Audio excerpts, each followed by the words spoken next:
The Perfect Facade, a Jessie Hunt psychological suspense, Book 12, written by Blake Pierce, narrated by Abigail Reno.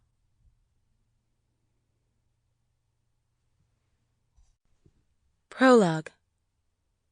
Claudia was afraid to move.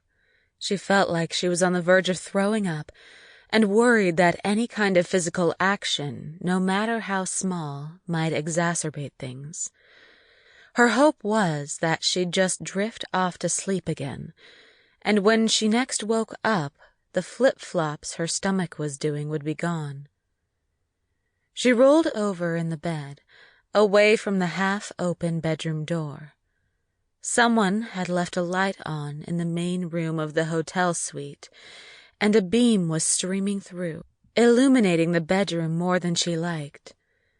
She tried to ignore it, and curled up in the fetal position, looking out through the crack in the curtains at the twinkling lights of the Hollywood Hills in the distance. She pretended not to notice that her hair, sweaty and limp, was clinging to the back of her neck.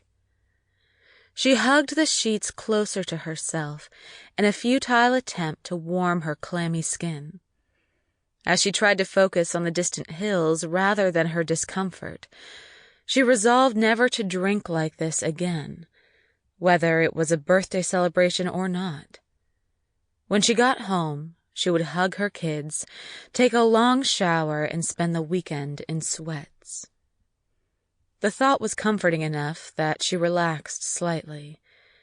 She pictured Callie and Joey running up to her as she came through the front door, asking if she'd missed them after one whole night apart.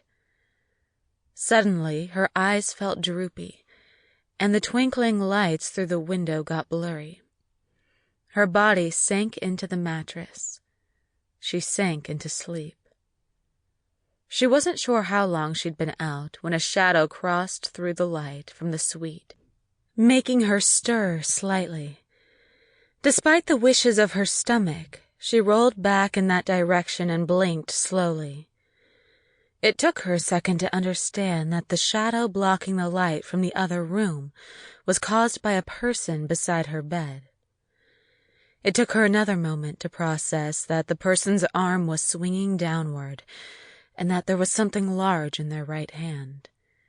But she didn't have time to do anything about it, not to move, not to scream. Certainly not to comprehend that she was about to die. The inside of Verona. Sample complete. Ready to continue?